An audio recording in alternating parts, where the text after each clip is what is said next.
The Carleton College Convocation program is a weekly lecture series that brings fresh insights and perspectives from experts in a variety of fields. The program has a rich history dating back several decades. The selected Convocation speakers assist the liberal arts mission of centering thoughtful conversations within education and beyond.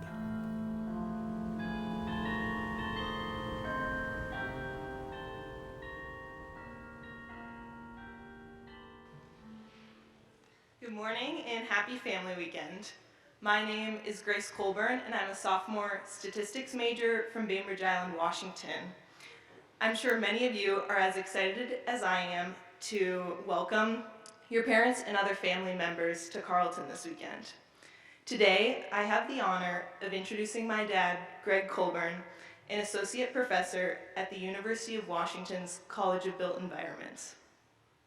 My dad publishes research on topics related to housing and homelessness, and notably is the co-author of the recently published book, Homelessness is a Housing Problem: How Structural Factors Explain U.S. Patterns with Clayton Aldern. His research has been featured in The Atlantic, The New York Times, The Economist, Bloomberg, and National Public Radio. He holds a bachelor's from Carleton College, an MBA from Northwestern University, and an MSW and PhD from the University of Minnesota. He also serves as co-chair of the University of Washington's Homelessness Research Initiative and is a member of the National Alliance to End Homelessness Research Council. Prior to academia, my dad worked as an investment banker and a private equity professional. Following this career change, my family and I moved to the Seattle area, where we saw the severity of and problems associated with homelessness firsthand. In Seattle, my dad has been heavily involved in efforts to address the housing and homelessness crisis. In his work, he investigates the root causes of homelessness and tests the validity of conventional beliefs surrounding homelessness. Today, he will be providing a summary of the statistical analyses and key arguments he makes in his book, Homelessness is a Housing Problem. Please welcome my dad, Gregg Colburn, to Carleton.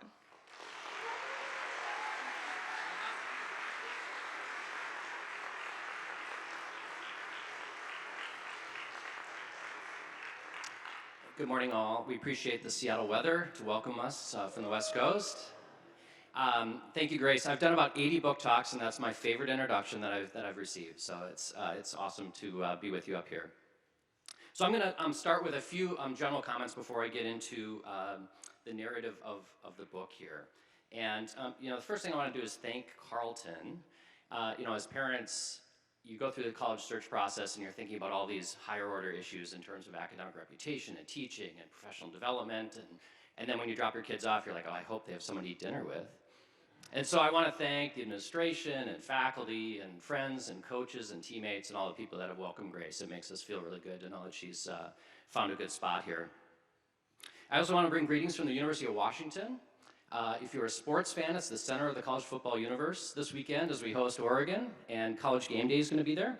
Last weekend, the center of the college football universe was here in Northfield, the big win over St. Olaf. We watched the fourth quarter streaming. It was awesome. It was an exciting game. If we have any football players in the chapel today, congratulations. I do want to share, Carleton has an awesome reputation at the University of Washington. When we were doing the college search process, my dean was asking me, she said, well, how's your daughter's search process going? And I said, well, she's thinking about Carleton and a couple schools out east, and she said, I hope she goes to Carleton. I said, well, why is that? And she said, she's been at a few universities over time. She said, Carleton students are always incredibly well prepared for graduate school. And she said, the best letters of recommendation I've ever gotten for students have been from Carleton students, which speaks to the effort and attention that faculty members here provide to the students. So thank you. Thank you for that. The last thing I want to talk about personally before I get into the talk is a life lesson. And don't worry, there's not life lesson 38. We're not going to go through all these. There's only one. But life is long and unpredictable. I will say I'm 51 years old. Had you said 40, 30 years ago that I would be standing here at Carleton giving this talk and I'd have a daughter here, I would have said there's no chance. There's a reason for that. This is a picture of Green Lake, Wisconsin, July 6, 1973, which happened to be my first birthday. The handsome guy on the left is me. What you don't really see because of photo technology is we zoom in. All of these are my cousins, by the way, and there were 3 more that would arrive later on. We're all wearing St. Olaf College t-shirts.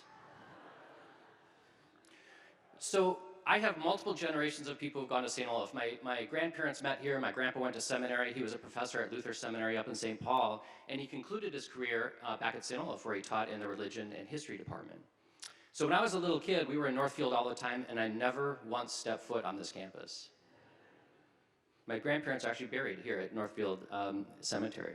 And so when we were going through the process and Grace announced that she was going to go to Carleton, it was really kind of a fun and entertaining event for our family. And my uncle, Dave, who lives in Seattle, big Dave Nelson, great St. Olaf name, he sent me a note and said how proud he was of Grace and how excited he was for her. And he said, we just got a report from the U.S. Geological Survey that there's been seismic activity in the Northfield Cemetery. So now I'm sure my grandpa isn't with us anymore, but while he would have loved to have Grace go to St. Olaf, I know he would have been thrilled because he cared deeply about academics and education. And so I know he would be really thrilled that she's getting an awesome education here. So turning to the topic of the day here, as Grace mentioned, we moved to Seattle in 2017. And as someone who studies housing and homelessness, I quickly got involved in conversations in our community about the crisis.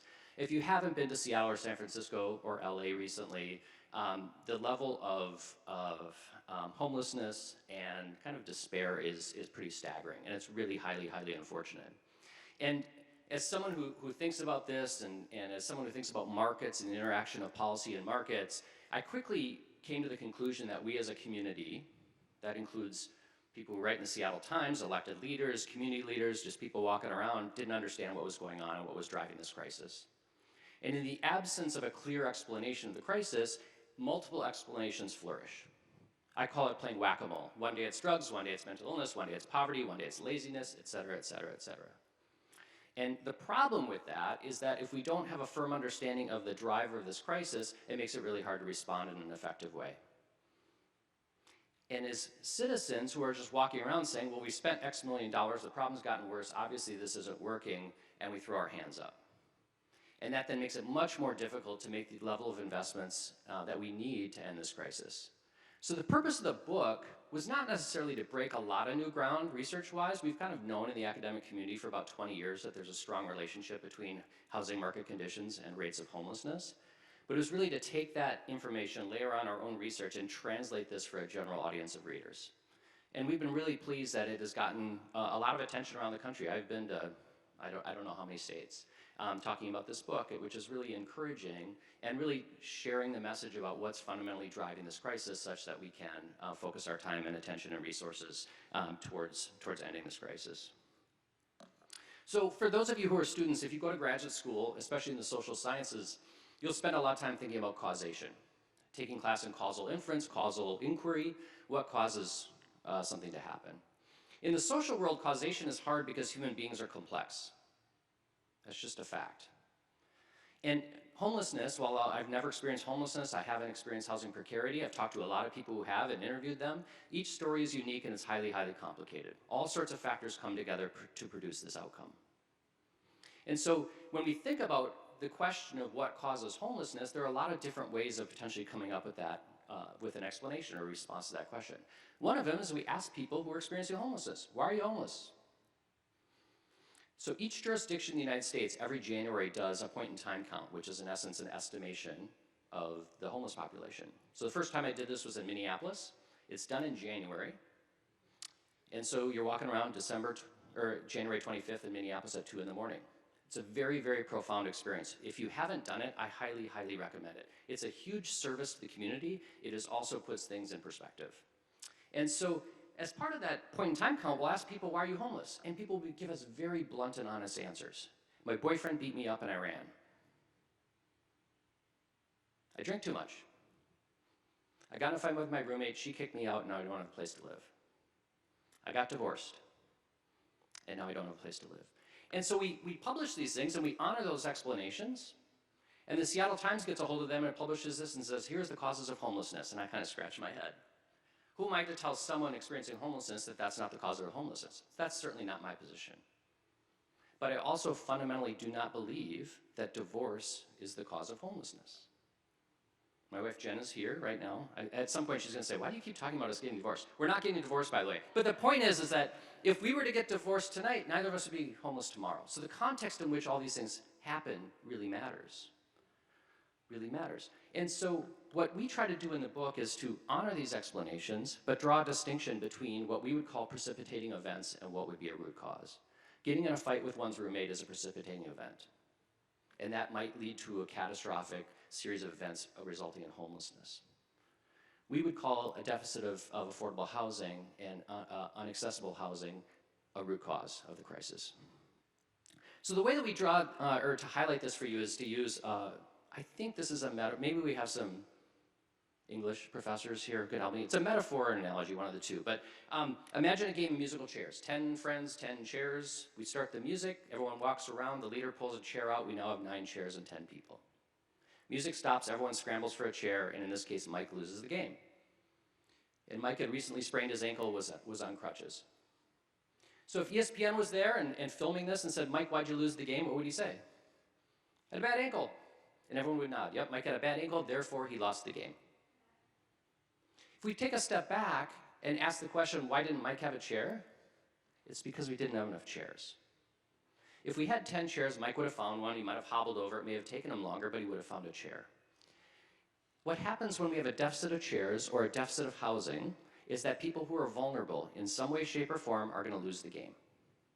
This is exactly what's happening in San Francisco, and Seattle, and Los Angeles, and Boston, and New York, and Washington, D.C. right now. When housing is really expensive and there are very few vacancies, if you're vulnerable in any way, you're going to lose that game. And so what I say in Seattle is we have a terribly tight housing market. And when we think about Amazon importing tens and hundreds of thousands of workers every year, highly compensated people, it's like playing musical chairs with Usain Bolt, if you're a track fan, fastest man in the world, Jamaican sprinter. He's going to win every time. The Amazon workers are going to win every time when housing is scarce. And so when we see Joe on the side of the street, and we say, well, of course, Joe's homeless, he's mentally ill, he's addicted, he's poor, whatever the case may be, what we're missing is the broader structural context in which we don't have sufficient housing, and therefore, if you are vulnerable, you're going to lose. And that's the argument that we're making in the book. So what I don't want you to do is leave here and say, Gregg doesn't think drug use is a problem, which some people have done, which is not a correct interpretation of what we're talking about. At the individual level, drug use, mental illness, and poverty are absolutely causes of homelessness. We could fill this room with research demonstrating that. But what's interesting is that those conditions produce homelessness in some contexts, like in Boston, and not in others.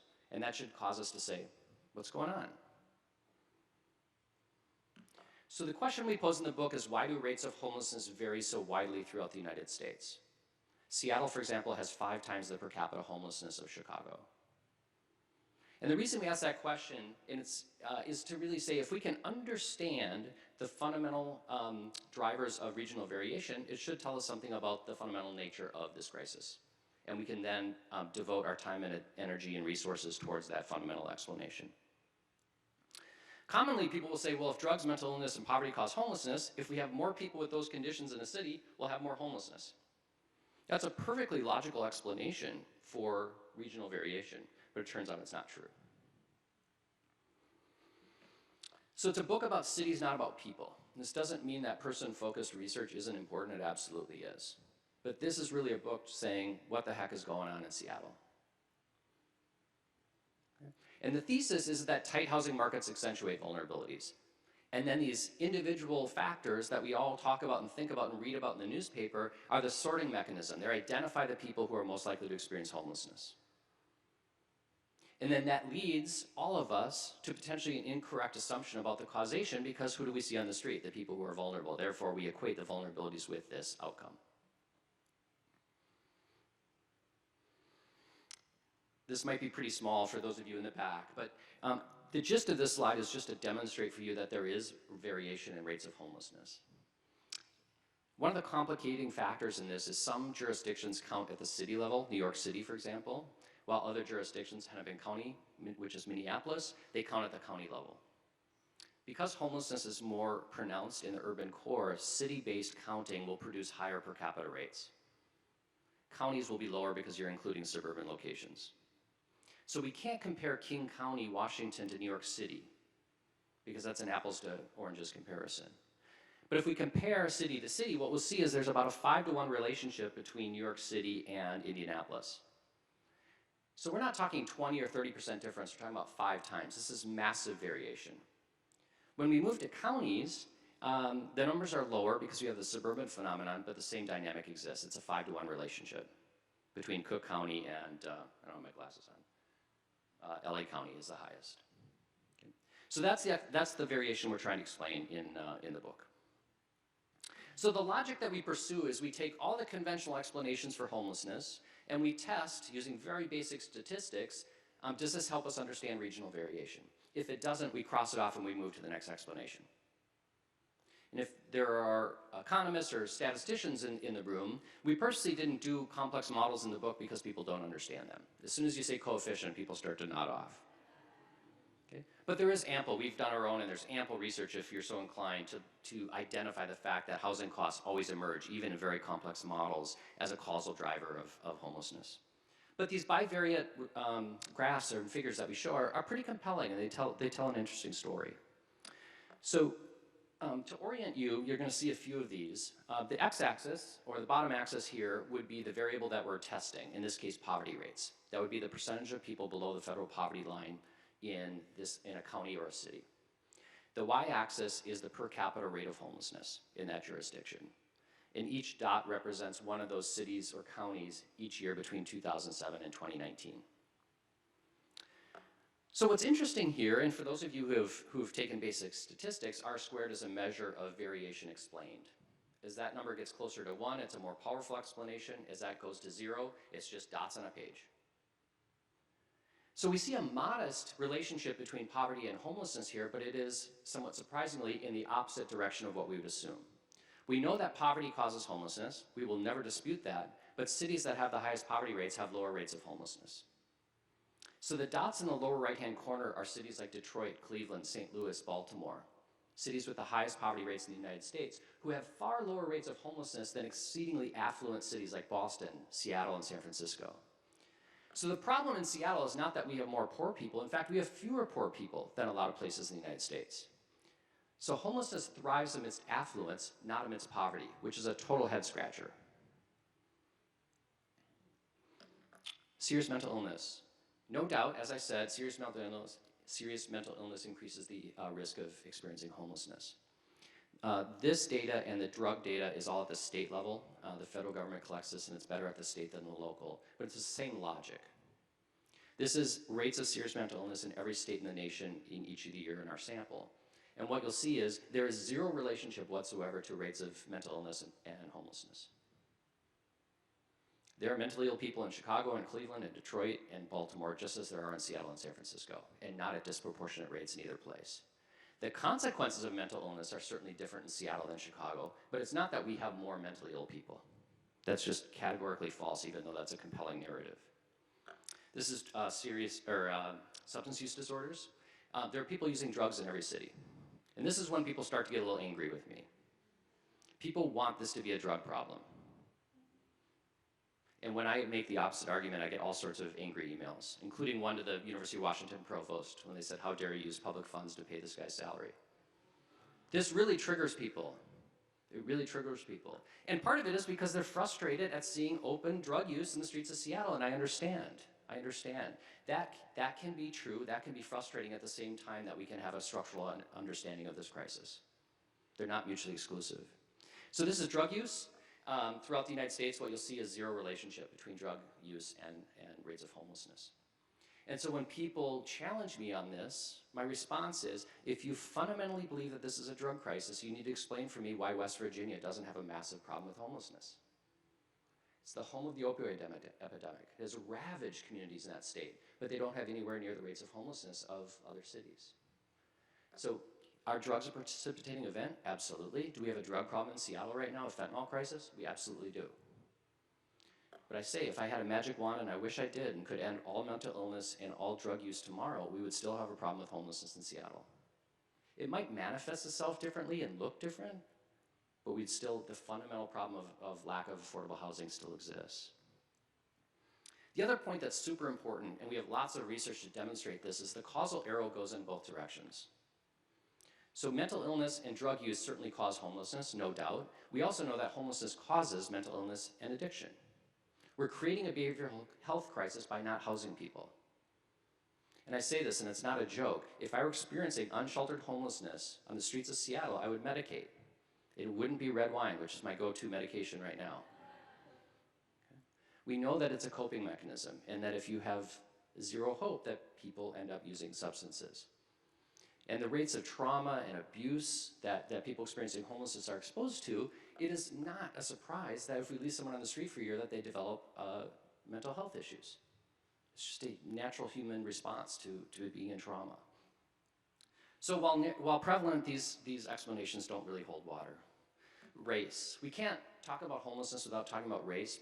Black, brown, and indigenous people are 3 to 4 times overrepresented in the population of people experiencing homelessness. But what's interesting is the demographics of your city don't explain rates of homelessness. Chicago has a much higher black population than does Seattle, but has far lower rates of homelessness. So race doesn't cause homelessness. Racism causes homelessness. Discrimination and racial injustice in multiple systems, education, healthcare, housing, labor market, all of these things produce these disproportionate outcomes and explain why black people are 3 or 4 times overrepresented in the homeless population in Seattle. Black people are also 3 or 4 times overrepresented in the homeless population in Chicago. So these individual explanations don't help us understand why Seattle has 5 times the homelessness of Chicago. So next is local context. What is it about our community? Gregg, we're doing something wrong. We're producing this crisis. First one is weather. If you leave with one data point today, I would ask that if you're at a cocktail party and someone blames the weather in Los Angeles for homelessness, you could say, that's not true. Okay? It is a convenient narrative. I hear this all the time on the West Coast. If we didn't have moderate weather, we wouldn't have homelessness. Gregg, LA is warmer than Chicago, hence, therefore, more homelessness. And I'll say that is true. It is warmer. But what about Boston and New York? 2 of the highest homeless populations in the United States, which are very cold in January. You're also ignoring Miami and San Antonio and Dallas and Phoenix and other warm jurisdictions that don't have high rates of homelessness. So it's an easy and compelling narrative that I hear all the time, but when you look at the data, it doesn't hold up. Weather does play a role in the policy response. So I was just in New York 2 days ago. New York shelters 96% of the people experiencing homelessness. They have a huge shelter system. So visible homelessness is less in New York and Boston and DC than it is in West Coast cities. And part of that might be because of harsh winter weather. But total rates of homelessness bear no relationship at all to rates of homelessness. Gregg, people are moving here because we're really generous. Hear this all the time.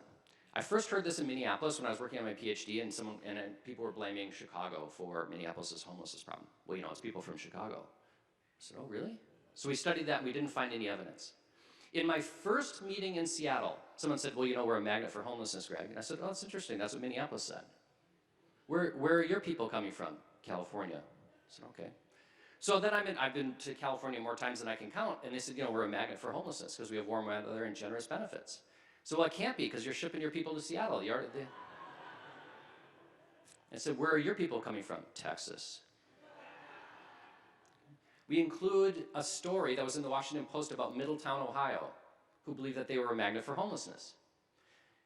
Everyone believes they're a magnet. I'm not a physical scientist, but I think I understand how magnets work. Everyone can't be the recipient. It doesn't work that way. It doesn't work that way. And the reason why we know that these things are not true is we have ample evidence, research evidence to demonstrate that. The best report that just came out after the publication of our book was from colleagues at the University of California, San Francisco, the Benioff Institute for Research on Homelessness. They did the most comprehensive research on homelessness in the state of California and found that 90% of the people who are experiencing homelessness in California are from California. Is there an anecdote to the contrary? Sure there is. And do we write newspaper articles about that person? Yes, there is. But generally speaking, this is a homegrown problem. Mobility among low-income people falls, or I should say mobility falls with income. state to state. Why? Moving is hard. When we moved from Minneapolis to Seattle, it was hard, and we had every advantage under the sun. New job, didn't know anyone, had to find a house, new schools for the kids. Now imagine doing that if you have no resources.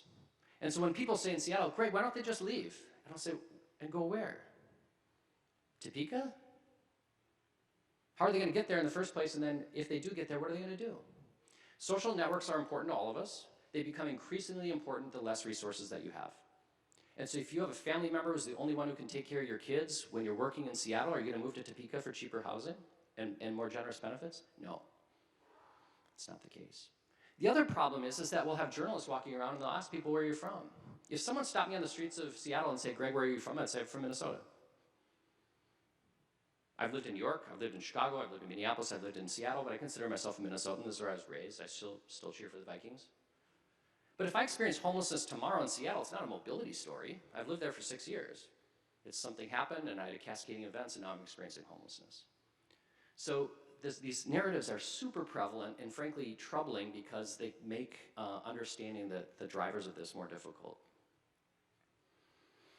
Politics. When Trump was president, he got in a big fight with Gavin Newsom, who's governor of California, and Trump was blaming Democrats for homelessness in California.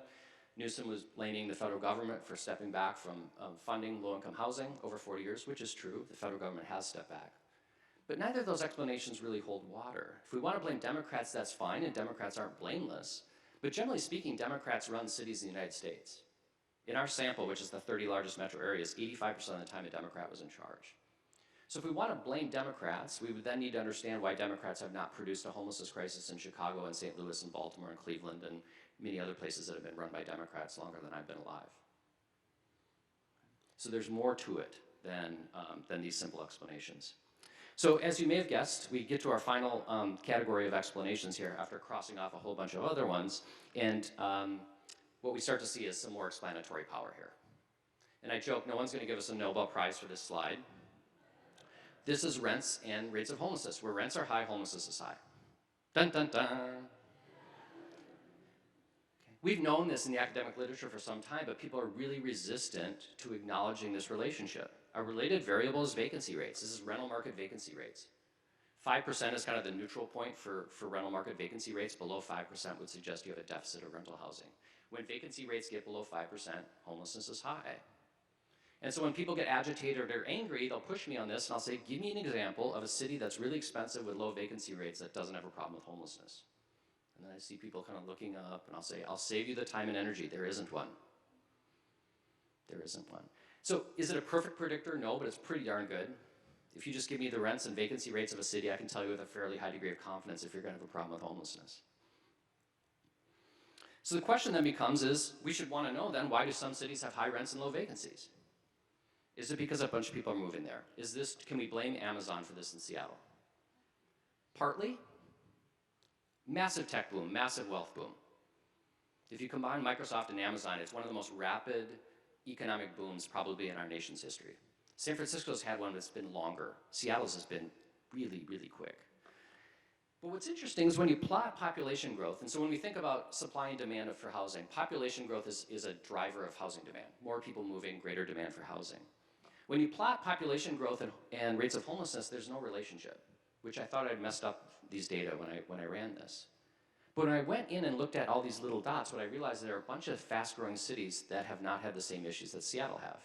Charlotte, growing like crazy. Phoenix, Austin. The Sun Belt is growing as fast as Boston and Seattle, but not having the same experiences with housing crises. So what's going on? What's going on is that we ignored, by only focusing on that, the supply side. So I know you probably just came in here to get out of the rain and now I'm throwing Greek letters at you, so I apologize. But the idea of supply elasticity is pretty fundamental if you've taken Economics 101. And so, imagine, just to illustrate this for you, if the price of water bottles, or bottled water, goes up 10 times tonight, what's gonna happen tomorrow? People who make this are gonna, they're gonna pop some champagne and say, this is awesome, and then they're gonna make a bunch of these. They're gonna go to 2 shifts, 3 shifts, and we'll just see production, supply would increase pretty quickly. When the price of housing goes up, if it goes up 10 times tonight in Northfield, what's gonna happen tomorrow? Nothing. It takes a while to build housing. We need land, we need a permit, we need a contractor, we need financing, all these types of things. So generally speaking, it's a somewhat inelastic good. We also know that city to city, there's big variation in rates or in elasticity. Some places are more elastic, meaning they build more housing. Other places are inelastic, meaning they don't build much housing. The two drivers of elasticity are topography. If you have mountains and water, it's harder to build more housing. Makes sense. And the second is the regulatory environment. How easy or difficult is it to build housing? So a friend just sent me a note recently. It's 700 days to get a permit to build housing in San Francisco right now. And I'm not anti-regulation. I think regulations have an important role in society. But people are dying in the streets, and we're spending 2 years to permit housing. I think there's a reasonable middle ground between adequate regulation and ensuring that we're building housing that we desperately need. And so when you think about challenging regulation and challenging topography, San Francisco is Exhibit A. It is the most inelastic housing market in the United States. You layer a tech boom on top of a really inelastic housing market, what do you get? A big problem. A big problem. So if we plot some cities based on their population growth and their elasticity above 1 would be that you are elastic. Below 1 would suggest that you're inelastic, not building enough housing. The bubble in the upper right-hand corner is a really interesting quadrant, which is the Sun Belt. These are places that have grown very quickly, but they've actually built a bunch of housing. They have very elastic housing supplies. And part of that is that they've sprawled. They don't have any topographical constraints, and Texas, generally speaking, has a pretty limited regulatory environment. So I'm not suggesting that that is what the entire nation should copy, but what I am suggesting is if you build housing, you can accommodate growth, and they've done that. The bottom right corner is the perfect storm for a housing and homelessness crisis. Rapid population growth, really inelastic housing supply. The numbers in parentheses are the rental market vacancy rates. 3% is super low. Seattle's been sitting in the 3s for a long time. That has it puts huge pressure on rental costs. And if you lose your housing, finding housing is incredibly, incredibly difficult, which is why we have a massive crisis. And what's frustrating about Seattle is we had a 15-year head start. San Francisco went through this ahead of us. And for the most part, we kind of patted ourselves on the shoulder and said, well, at least we're not San Francisco. And now we kind of are. And so what's interesting about going around the country, I was in Indianapolis last week, it's fun to talk to those communities because they're on the front end of this. And I can say, don't do what we did. As your population grows, you need to ensure that you're building sufficient housing so that you don't end up in 10 or 15 years saying, oh shoot, I wish we'd done something. Because getting out of this is way harder once you're in the midst of this. LA, San Francisco, and Seattle have massive, massive challenges around housing and homelessness. And the investments that will be needed to fix this are going to be immense. And the question remains whether we have the political will to do that. And that's an open question at this point. So I'm going to wrap up with a few points here, and then hopefully we'll have time for a little Q&A. One of the things I hear all the time is, Greg, we spent $100 million on this, the problem got worse, therefore $100 million didn't work. And I think that's the wrong analysis. What we're not thinking about is the counterfactual, which is what would have happened had we not made these investments. Generally speaking, our investments, whether they're in LA or San Francisco or Seattle, have been insufficient to the scale of the problem. So I was at UCLA at a conference, and they just passed HHH, which was $1 billion for homelessness, and the problem got worse. And people were complaining, and I was on this panel, and I said, well, you're complaining about $1 billion not working, and you have a $50 billion problem. That's like telling a doctor that antibiotics don't work after taking 2 days of a 2-week course. Doesn't mean antibiotics don't work, you just didn't have a sufficient dosage. And that's what's going on in our cities. And so what happens is we then say, well, these investments don't work, these interventions don't work, therefore let's abandon them. And that is the absolute wrong interpretation, even though we read about that every day in newspapers and on media outlets all over the country. These operating investments also are a response to the crisis. We wait for someone to end up at the door experiencing homelessness, we have a crisis response system, we have shelters, and we say, here you go. We have not intervened upstream. We've responded to the crisis, we have not intervened upstream to prevent this crisis from happening.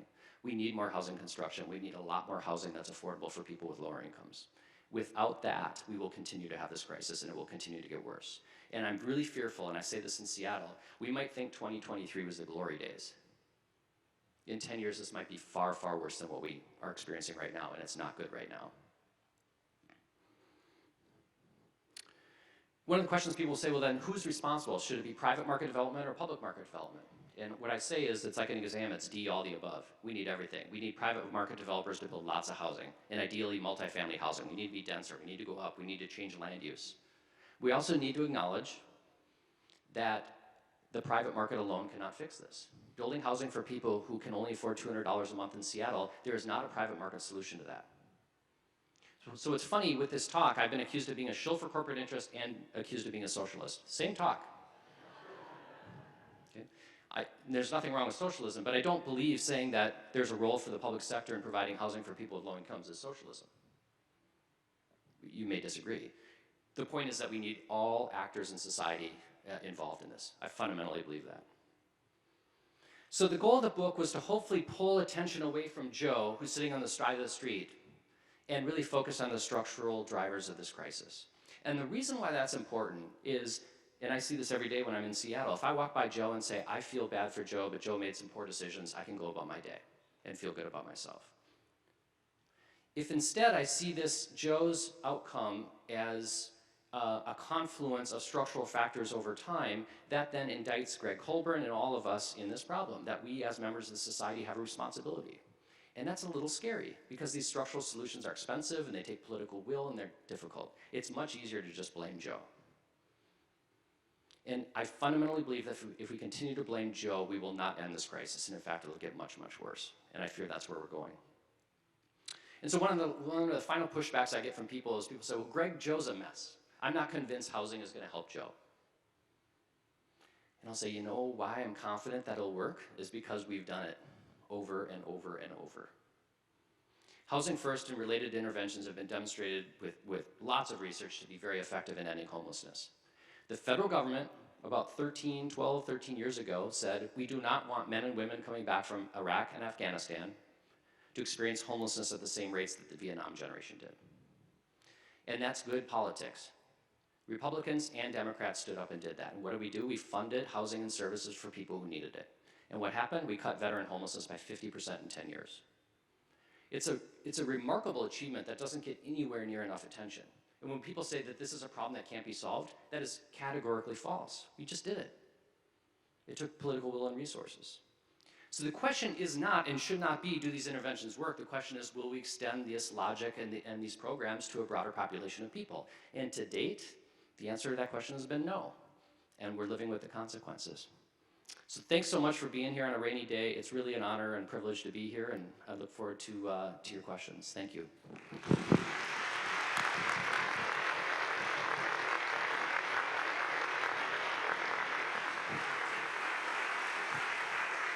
Thank you very, very much, Gregg, for being here. Like Gregg mentioned, we're going to have Q&A in just a moment. Just a couple of housekeeping announcements to make. It is family weekend. Thank you for being here despite the rain. The rain is doing its best to wreck it. Let's not let that happen. There will be changes, however. There will be adjustments. So please go to Great Hall. Go to Great Hall if you haven't registered. If you haven't registered, please go to Great Hall. You'll get a lanyard, way better than this one, and a lot of information, delicious baked goods. There's a photo booth and some games and so forth. So please go to Great Hall. To do that, if you haven't already, go back again, why not? Let's see, other things, register, stay tuned for updates, check the Carleton College Family Weekend webpage for updates. Next week's Convo speaker is going to be Adam Minter. Adam Minter is a columnist with Bloomberg Opinion, where he writes about emerging markets, technology, waste, and other topics. His most recent book, Secondhand, travels in the new global garage sale, is a deep dive into the secondhand economy that thrives around the world. As for Convo Luncheon, usually about this time I'm begging for people to attend. We are full. If you RSVP'd with me in person this morning, there's space for you at the table. Otherwise, I'm afraid we're full today. That is it for announcements. Enough of me. Let's have questions. Oh my goodness, I figured we'd have a lot of them. Let's start here. Hi, my name is Eric. I'm a junior political science major from Seattle. It's wonderful to see you here. A big issue in Seattle politics has been that of single-family zoning. Seattle is consistent mostly of single-family housing. I was raised in a single-family house. Does your work provide a lot of comments on this policy issue? And if not, what are your thoughts on where this stands? Where is the role of density in solving this equation? Thank you. Thanks, Eric. Awesome question. The single-family zoning is arguably one of the most challenging political impediments to meaningful growth here. And so when I get angry emails, single-family zoning is usually one of the reasons. So Seattle, as Eric indicated, is zoned 75% single-family. And so it is illegal to build multifamily housing on 3/4 of residential parcels in the city. And Seattle is a global city, like it or not. And so what happens is we lay our tech boom on top of this and say, and you can only live in one of these 25% of the parcels. That's it. Is there any surprise that we have massive, massive increases in housing costs? Now what's interesting is people get really angry about that. So I was speaking at Seattle Rotary and I sat down and I saw this guy giving me the stink eye. He was probably 80 years old. He was not happy with me and he said, if you get your way, there won't be any families in Seattle. I said, oh, are you talking about land use? He said, yes. You want to turn this into New York City. And I said, well, I used to live in New York City. There's strollers everywhere. People are procreating in New York City, I assure you. But then, so we kind of went back and forth, and at the end he said, but that's not what we want. And I said, now we're at the root of the issue. And what's interesting, and given that you're a political science major, the politics around political ideology are super interesting. My favorite example is in the Wallingford neighborhood, which is right near the University of Washington. 2016 election cycle. In the front yard, there is a Bernie Sanders for President sign, signaling their federal political ideology. Right next to it was a sign that said no up zones, which means we don't want to change our land use. This is 180 degrees diametrically opposed. And so what political scientists have found is that people get more conservative, small c conservative, the closer you get to home. DC, go Bernie. On my block, nothing's gonna change. And so there's a great book, not to assign homework, but it's called Neighborhood Defenders, written by Katie Einstein, who's at Boston University. And Katie did this was her doctoral dissertation at Harvard. She went to planning meetings in Cambridge, Massachusetts, when they would propose multifamily housing. And what happens? It's 7 o'clock on Tuesday night, you invite neighbors from Cambridge, we're gonna put up multifamily housing. Who shows up? It's people my age and my color, who are single family homeowners and say no. If it's bath time, you got little kids, you can't go on Tuesday night. If you're working 2 jobs, you can't go on Tuesday night. And if you're not wealthy enough to live in Cambridge, you're not even invited. And so in the name of democracy, the city council says, well, 7 people showed up and they all said no, so we're not gonna have multifamily housing. And this happens night after night after night, city after city after city, year after year after year, and we end up with this really screwed up housing system. So there's this interesting discussion now in terms of how do we think about the democratic process, but also creating neighborhoods that are accessible for more people. Because right now that democratic process is perpetuating exclusion, and it makes it really hard to create the density that we fundamentally need. So Seattle will be denser in 50 years, it will. And I say we can do it gracefully or we can do it kicking and screaming. It's probably gonna be kicking and screaming. But we're gonna go up because we have to. Great question. Hi, thank you so much for your talk. My name is Etta. I'm a junior economics political science major. I'm also from New York, so these questions are a bit New York focused. Sure. I have 2 of them. The first one is, I know in New York we have a huge problem of private industry investing in luxury housing, which then sits empty as investment properties. And I was wondering if you had any thoughts about how to incentivize private investment into affordable housing. And then the second one, again, New York focused. Manhattan is sinking currently. So like you talked about topography and places where you really can't see elasticity in the housing market. And what do you think about cities like New York that have homeless problems, but we really can't build more housing? Great question. So the first one is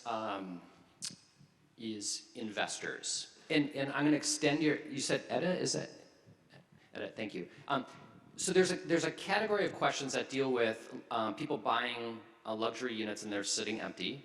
The same dynamic can be held for Airbnb, Blackstone buying up single-family homes to rent. So there are these corporate actors that are intervening and being very active in the housing market. And I would say, depending on the jurisdiction, they have a greater or lesser impact.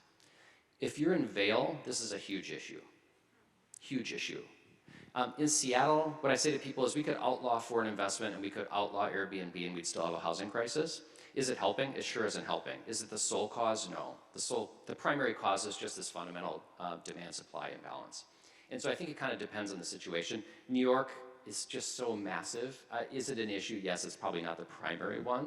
But I think to answer your question, the vacancy tax is one that a lot of jurisdictions are looking at, which is if you're gonna own a home and leave it vacant, you're gonna pay. You're gonna pay dearly. And so we've seen some places start to impose that, and I think we'll see a lot more of that because people are concerned about this kind of scarce resource sitting idle. Second question was? Oh, New York's sinking. Yeah. I wish I had an answer to that. There, there are, well, I was in New York 2 days ago and there were a bunch of housing people talking about, and generally speaking, they actually put a poll up and they said, where should we build housing in New York metropolitan area? And very few people said Manhattan. It was suburbs, Westchester County, it was Staten Island, which have relatively low levels of density. And so I think the pressure in New York City is going to be outside of the little island of Manhattan, because it's relatively dense. It's by far the most dense city in the United States, by far. But New York has capacity. It can fit a lot of people. It's, but probably not in Manhattan. And then obviously we've got climate change and we've got all these other issues that really complicate the housing issue, which we could have another talk for an hour on that. Thank you. I think we have a gentleman over there, Jana. There he is. Oh, it just got answered. Okay. Hi, Chris from the Wallingford neighborhood. Was it your sign? No. Okay. No. So people talk about rent control these Yep. days. It seems like it's the easy answer to reduce housing costs or constrain housing costs, but does it produce the opposite effect with people not wanting to develop and vacancy not really coming up? Yeah, rent control is probably the hardest question I get. And depending on the audience, so I gave a talk in Chicago this summer for the National Association of Apartments, which is basically the landlord organization, and every question was about rent control. As you can see, right? You're not for rent control, are you? Literally, I sat down for breakfast and the woman said, who are you? And I said, I'm Gregg Colburn. She said, oh, you're a speaker. She's like, are you going to advocate for rent control? And I said, well, let me get through my talk first. So my answer on rent control is, actually, Minnesota is going to be a really interesting place to follow because both Minneapolis and St. Paul proposed different forms of rent control. St. Paul's was more restrictive. Minneapolis's was a little more lax, which is basically anti-gouging. You can't go up 7%. St. Paul's was much more restrictive. And so housing researchers are coming to Minnesota to really see what the effects are. The concern is that the more strict St. Paul policy regime will constrain housing production and therefore make some of these issues more challenging. What I say to developers and landlords is, you should not be surprised that the pitchforks come out. If you continue to raise rents 10% a year, you're gonna have people saying, I'm fed up. And one of the mechanisms that the mob will use is rent control. The other path you could take is, we should build more affordable housing, and that might involve taxation and more resources and all that kind of stuff, such that we're not relying solely on managing the private market to determine affordability or to deliver affordability. And that's tricky, And so, the problem is the New York model of rent control was pretty ineffective. It was basically just if you got lucky and your aunt was in a rent controlled apartment, you could move in and you could live like a king, yet it didn't provide for affordability more broadly. And so that's the tension, and there's a lot of research going on right now, and I have to say, honestly, I'm of two minds on that. Depending on the day, I go back and forth. I understand the need and the motivation for arguing for that, but I also worry deeply about the supply impacts. Hi. By the way, I grew up in a rent-controlled apartment, and my mom still lives there after 60 Yep. years. Very affordable. Yes, absolutely. How, and this is fascinating talk, how do other countries handle this? In countries with way different regulatory environments and social, savings nets and things like that. Sure. And obviously much, much different, feelings about private home ownership and need for big land and the like. Is it markedly different in other countries? It's markedly different. The regime in the United States is, so 95% of the housing in the United States is unsubsidized. So 5% of the housing is either public housing or it's tax credit housing or people are using vouchers. So we have a highly, highly commodified housing market in the United States, meaning people are relying on the private market for their housing. So when people accuse me of being a socialist, I say we could triple our publicly funded housing and go from 5 to 15 and we would still have a highly, highly commodified housing market. We go to certain jurisdictions in Europe and it's 30%. In the Netherlands, you might live in public housing and everyone's like, okay. It's not like Cabrini Green. People aren't stigmatizing people who live in public housing. There's all sorts of just middle-income people living in public housing in the Netherlands. It's just a part of their housing system. And so the problem that we have is the federal government has housing programs that only serve 1 in 4 people who are eligible. So let's say, roughly speaking, 12 to 15% of the US population is below the federal poverty line. 1 in 4 people who are eligible for housing support get it. The other 3/4 are left to fend for themselves. And so you're below the federal poverty line and you're fighting for housing that's all privately delivered. The math doesn't work. The fact that we have a homelessness and housing crisis is entirely predictable. It's tragic, but entirely predictable because of the way we structured this. And so people of different political persuasions can come to different policy solutions, but the core problem is pretty clear. I gave a talk at Harvard a couple weeks ago, and a guy from AEI, American Enterprise Institute, which is a conservative think tank, came up, and he said, Greg, I agree 100% with your diagnosis. He said, I disagree completely on the solution, which is fine, but at least if we have agreement across the political spectrum on what the fundamental problem is, then we can figure out where we should go. And we can have debates about that. Should we build more? Should we change land use? Should we have more vouchers? Should we build public housing? Whatever. But we have to recognize that the current system is producing an entirely predictable outcome. And that's not true in other countries.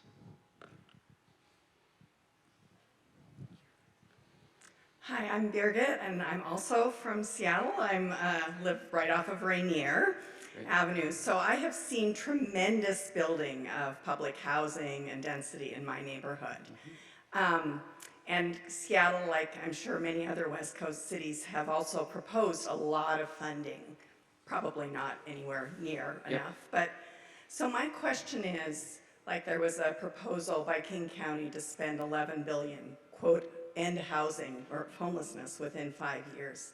How far off are we from what we're spending in Seattle or what's being proposed in other big cities? You know, is this like truly a drop in the bucket, or are we really making some reasonable attempt at improvement?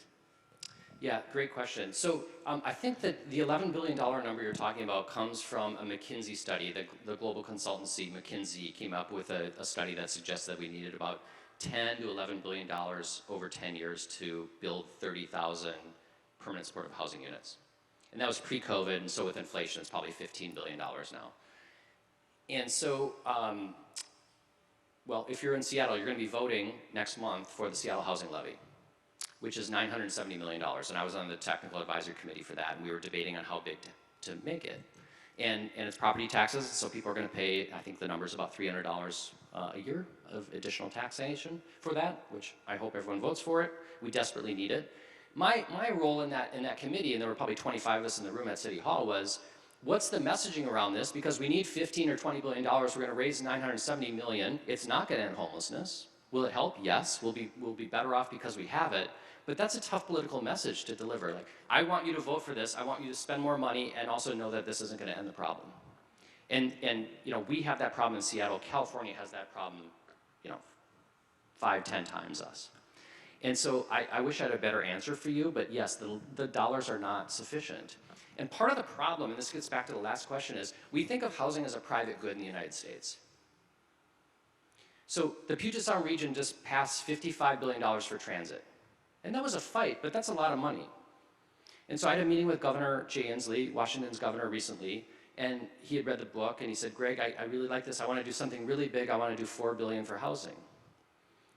And I said, Governor, that's great. We desperately need it. We needed it 15 years ago, but we did $55 billion for transit. Housing's infrastructure. Housing is infrastructure, just as transit is. And insufficient investments in housing will constrain economic activity in our region, without a doubt. But we have not, and it's not just Seattle, it's the entire nation, don't have a sufficient imagination around housing investments because it's just not part of our DNA. It's single-family homes, we all own them, white picket fence, that's housing in the United States. And that makes it hard when we have these huge deficits, when we need to build hundreds of thousands of units. So you're right, we are building, we've done way better than San Francisco in terms of construction, we have.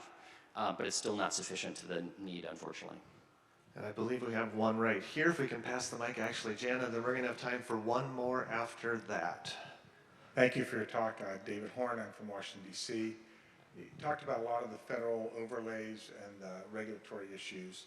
The federal government is deeply involved, obviously, in funding housing and funding affordable housing and funding homelessness. One of the challenges that they have is the federal dollar doesn't go as far as, from your chart, the one in Dallas and the one in the Sun Belt, largely because of the Davis-Bacon overlays, which add 50% to affordable housing costs.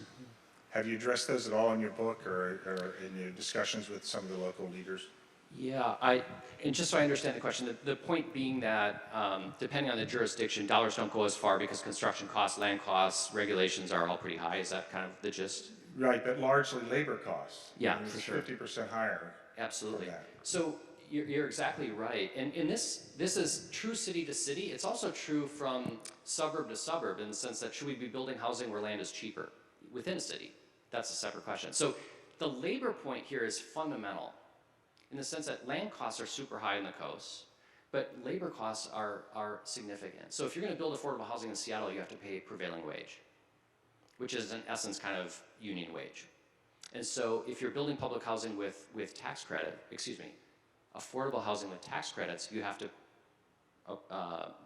comply with those rules, which increases your costs. A private developer would not have to do that. So then you say, well, we're also for good wages. And so sometimes as an affordable housing person, you might find yourself advocating for, well, let's just pay the people less and it'll be cheaper. Well, is that good? And so these are really, really difficult issues. The other problem we have is from a labor standpoint, all sorts of people left the trades during the Great Recession because construction basically dried up. There was no financing to do anything. And so now that we've come out of it, what's happened is we don't have people to build this housing. So I was with a developer in Seattle who said they were flying framers in from St. Louis because they couldn't find anyone. And so you want to talk about expensive? How about flying in framers from St. Louis and paying for their food and hotel and all this stuff while they're putting up homes in Seattle? So we've actually had meetings with the vocational and technical colleges saying we need to pair this housing shortage with the need for tradespeople. And those are great jobs. I mean, if you come out and you're an electrician or framer or carpenter or whatever, you can build houses for the rest of your life. And so we really need to backfill that type of labor because it's making this problem much, much worse. Good question. Hi. Clark Wigman from Seattle, Washington. As a long-term affordable housing advocate and designer of the world's only homeless memorial, I'm grateful that you're addressing a lot of the myths that surround houselessness, Yep. Unsheltered Yep. existence. But I look at this also from a perspective as like a historian. Mm-hmm. And I can't help but think the real elephant in the room is we're living through a Gilded Age, the second Gilded Age. And the underlying issues are so structurally tied to capitalism, quite frankly. Mm-hmm. And it's particularly acute in Washington State, and I'm glad you've raised kind of the tax side of this, because I've also been a tax reform advocate for 30 plus years trying to implement a more progressive tax structure in the most regressively taxed state in the country. And that's a big issue. It becomes a big rub for a lot of the things you're bringing up between this tension between the middle class and unhoused and working class folks that are really struggling.